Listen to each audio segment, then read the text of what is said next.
I'm fascinated by Vince in this dynamic. It almost feels like Vince sort of sees himself as Lex Luger. I know that sounds crazy, but follow me down the rabbit hole. Uh, I believe that Vince fashions himself as a super patriot. Would that be fair to say? Oh yeah.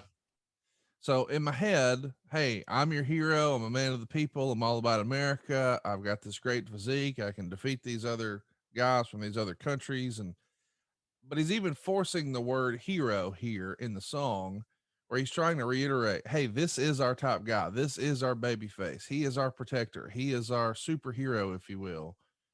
And I don't know. I think a lot of there's a famous story out there that when DiBiase comes up to the WWF for the very first time, when he meets with Pat and Vince, when Vince leaves the room, of course, DiBiase says to Pat, "What do you think?" Because he's sort of explaining this gimmick, but he won't tell him what it is. And he says, "I'll tell you this: if Vince were a wrestler, this would be his gimmick." And he's talking about the $1 Million Man. And Yeah. I feel like eventually, if Vince were a wrestler, he would want to be this patriotic version of Lex Luger. He would want All a yeah, body like all that. yeah. Does that make sense? Yeah. All jacked up, looking great, Yes. turning heads, Yes. making people look in the airport, all those things. So yeah, I can see that, quite frankly. Uh, but yeah, Alexis in a good spot there. You know, again, it's not. I don't. We always in these shows like this, like our podcasts in general, we look for the negative sometimes. I don't know whose fault it was, other than you almost got to go right back to the talent, because could the company have done anything more, Conrad, to get Lex over than some of the things that they were doing that were very unique in that generation for promotion and marketing? And we wouldn't be having a conversation like this probably if it had worked. If it had worked, it'd been one of the most brilliant rollouts of any pro wrestler ever. Yeah. And it just but it didn't work. And I just think that some guys are blessed with they used to say about Johnny Valentine. It took Johnny Valentine, one of the greatest workers of all time, the father of Greg the Hammer, all that good stuff. It took him longer to quote unquote get over than most guys coming into a territory. And some would say maybe even a year. Of his style was deliberate and physical, somewhat snug, to say the least. It took him a while to quote unquote get over, but once he got over, he was evergreen. He was over, and it would extend his stay in a territory, and that's what guys were looking for, because they wanted to be able to keep their kids in school, stay in school for a little bit more than normal. They wanted to hear less from their wives or significant others regarding packing up and traveling, because the wrestlers did a little of that. They went on to the territory and got started working, which generally the wives take care of the schooling, the packing, the moving, etc. So the boys had it easy. They're working their gimmick too with their own families more often than not. Sad to say. So, but if this thing had worked, Conrad, we would be talking about Lex Luger was a part of one of the greatest promotional tactics in the history of pro wrestling. Yeah. The bottom line is, at the end of the day, as we all know, not spoiling the ending of the story here, it didn't get over to the level that Vince had hoped it would. It wasn't. He's going to be the next Hogan level. It never approached that, really. So who do you blame? Right.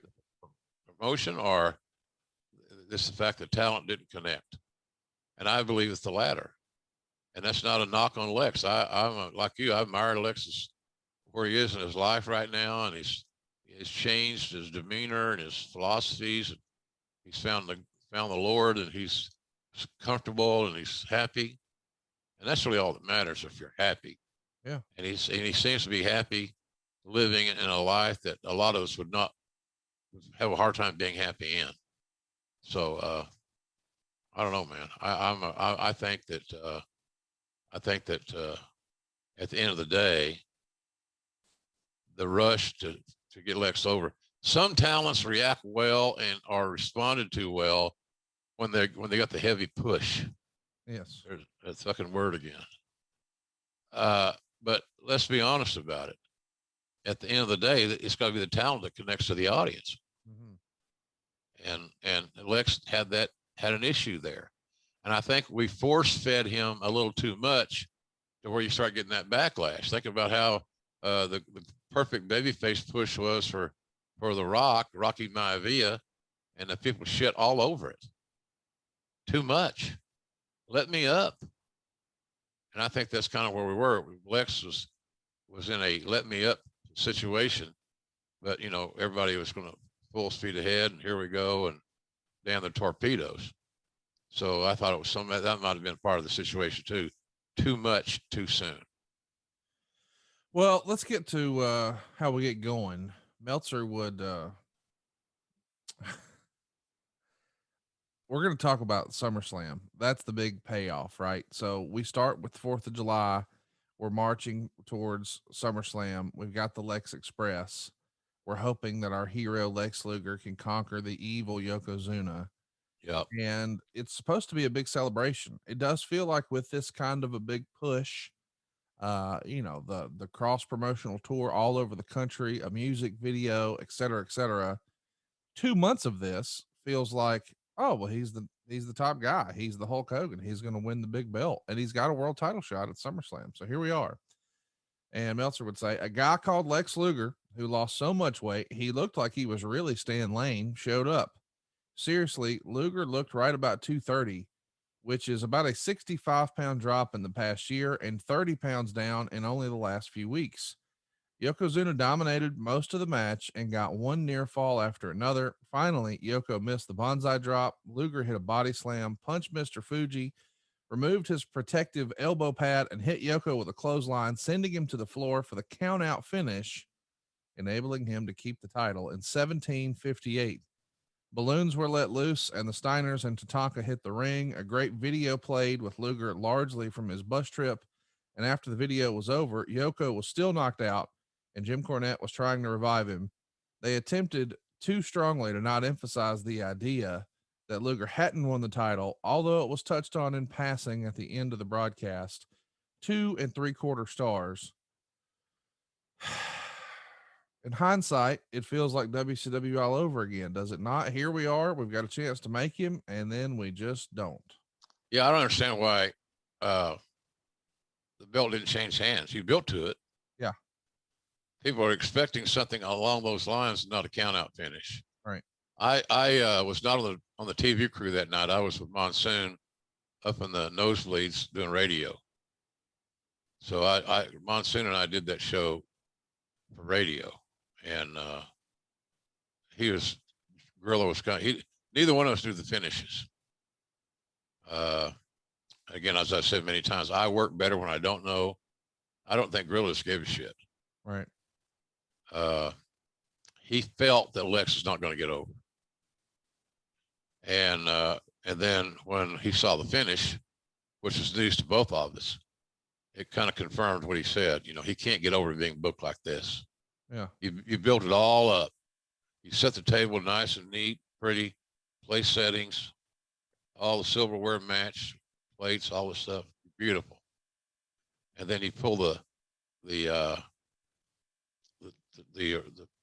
what do you call those? So when you put a cloth down on a table, the old Martin Magic trick where you take the cloth and you jerk it, and it leaves all the plates and saucers on the table. Whatever, you know what I'm saying? Yeah. Maybe you do, maybe you don't. Maybe I'm insane. But we set the table, and then we screwed it all up. We'll never know. Maybe that's exactly what it took for Lex to quote unquote get over, become the champion, and beat the immovable object. But we'll never know.